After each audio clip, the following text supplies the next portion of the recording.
کہ دو نوجوان بڑے پکے دوست تھے، بڑے سچے دوست تھے۔ اس میں سے ایک نوجوان کی کیفیت یہ تھی کہ وہ آگ اپنے ہاتھوں میں لے لیتا تھا، آگ اس کے ہاتھ کو نہیں جلاتی تھی۔ وہ آگ کے انگارے اپنے ہاتھوں میں اٹھا لیتا تھا لیکن آگ اس کو نہیں جلا پاتی تھی۔ اس کے دوست نے یہ کیفیت دیکھ کر کے کہا، اے نوجوان، اے دوست، یہ بتاؤ کہ تمہارا معاملہ کیا ہے؟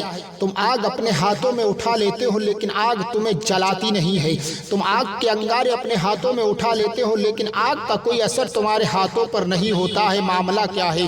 اللہ اکبر! پیارے مسلمانوں، وہ نوجوان ضد کرتا ہے اپنے دوست سے، اس نوجوان سے پوچھتا ہے کہ تمہارا معاملہ کیا ہے؟ تو وہ نوجوان اس سے کہتا ہے، تم سننا چاہتے ہو تو سنو، میرا معاملہ یہ ہے کہ میں جیسے آج امیر ہوں ویسے ہی کل بھی میں ایک امیر باپ کا بیٹا تھا۔ اللہ اکبر! پیارے مسلمانوں، مگر میرا معاملہ کیا تھا؟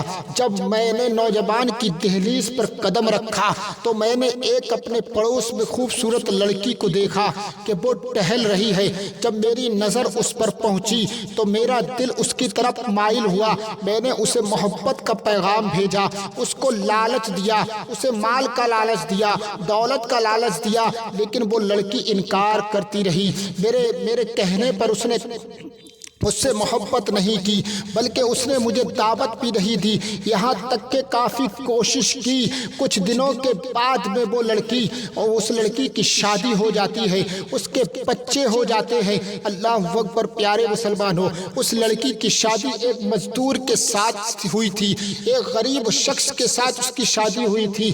آخرکار معاملہ کیا ہوتا ہے کہ اسی وقت میں، اسی زمانے میں ہمارے شہر میں سوکھا پڑ جاتا ہے، ہمارے شہر میں قحط سالی کا زمانہ آ جاتا ہے۔ اللہ اکبر! پیارے مسلمانوں، میرے والد نے کہا، میرے باپ نے کہا کہ سوکھا پڑ گیا ہے، قحط سالی کا زمانہ ہے، تم لوگوں کو، غریبوں کو اناج بانٹو۔ اللہ اکبر! پیارے مسلمانوں، وہ نوجوان اپنے دوست سے کہتا ہے کہ میں اناج بانٹنے کے لیے بیٹھ جاتا ہوں، میں اپنے اناج بانٹتا ہوں۔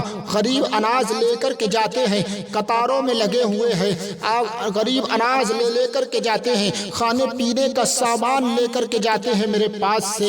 ایک دن کیا دیکھتا ہوں کہ اسی لائن میں، اسی قطار میں وہی لڑکی بھی کھڑی ہوئی ہے۔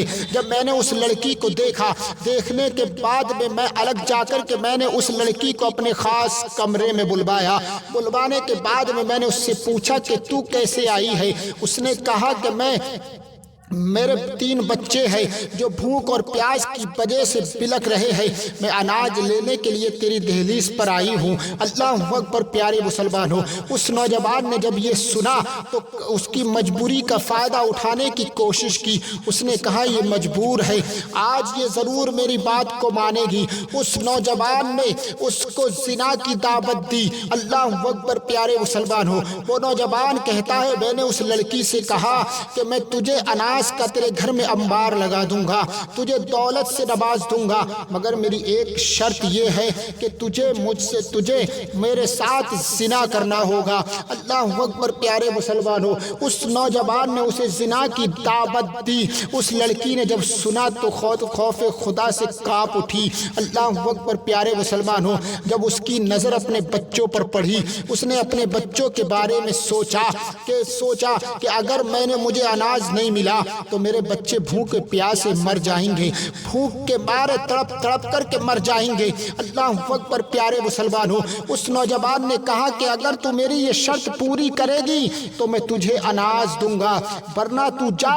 اللہ اکبر! وہ لڑکی اپنے گھر جاتی ہے، اپنے بچوں کو دیکھتی ہے، بچے رو رہے ہیں، بلک رہے ہیں، پھر واپس اسی نوجوان کے پاس آتی ہے اور کہتی ہے کہ ٹھیک ہے، میں تیری شرط مانتی ہوں، میں منظور ہے مجھے۔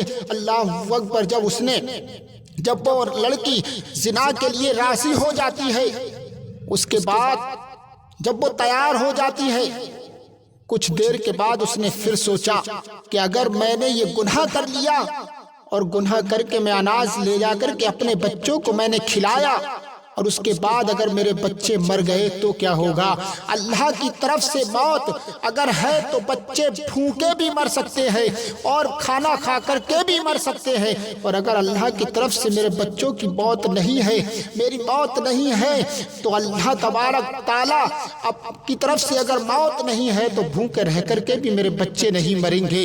موت تو کسی وقت بھی آ سکتی ہے، کھانا کھاتے کے وقت بھی آ سکتی ہے، اور موت تو وہ چیز ہے کہ اللہ نے جس وقت لکھ دی ہے لوگ کھانا کھا کر کے بھی مر جاتے ہیں۔ کہیں ایسا نہ ہو کہ میں اس گناہ کو کر کے اور یہ اناج لے جانے کے بعد اور میں پہنچوں اور اپنے بچوں کو کھلاؤں، کھا کر کے میرے بچے مر جائیں۔ اس نے یہ سوچ کر کے اپنے رب کی بارگاہ میں توبہ کی۔ اس نوجوان سے کہا کہ اے نوجوان سن، میرے بچے اگر بھوک کے مارے مر جائیں تو مجھے گوارا ہے، مجھے اپنے بچوں کو تڑپتا ہوا دیکھ سکتی ہوں، لیکن یہ گناہ نہیں کر سکتی، اور سن آج کے بعد میں تیری دہلیز پر نہیں آؤں گی۔ یہ لڑکی وہ کہہ کر کے اپنے گھر پہنچ جاتی ہے، دیکھتی ہے بچے رو رہے ہیں، بلک رہے ہیں بھوک کے مارے۔ اللہ اکبر! اس لڑکی نے وضو کیا، وضو کرنے کے بعد جانماز بچھا کر کے مصلی پر سر کو سجدے میں رکھ کے رب کی بارگاہ میں گڑ گڑانے لگتی ہے، اے مولا تو میری رہنمائی فرما، میرے بچوں کے لیے غائب سے ناس کا انتظام فرما دے، میرے بچے بھوک کے مارے بلک رہے ہیں، میرے بچے بھوک کے مارے تڑپ رہے ہیں۔ اللہ اکبر! ابھی وہ یوں ہی دعا کر رہی تھی، الفاظ پورے نہیں ہوئے تھے کہ کسی نے اس کے دروازے پہ دستک دی۔ جب اس نے سر اٹھا کر کے دیکھا تو کیا دیکھتی ہے؟ وہی نوجوان اپنے نوکروں کے ساتھ اناج لے کر کے کھڑا ہوا ہے۔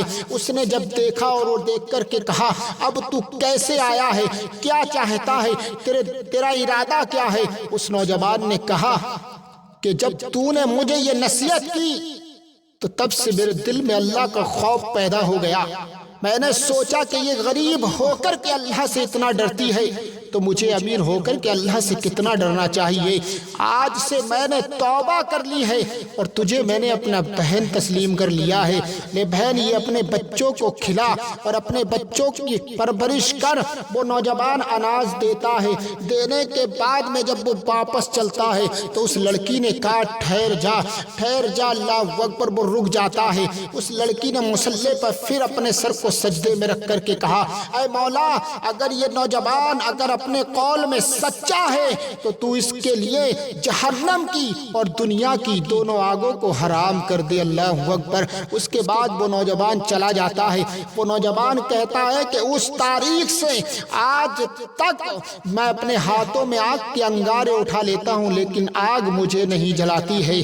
مجھے یقین ہے کہ جب دنیا کی آگ مجھے نہیں جلاتی ہے تو جہنم کی آگ بھی مجھے نہیں جلائے گی۔ اللہ اکبر! یہ شان ہے ایک ماں کی، یہ عظمت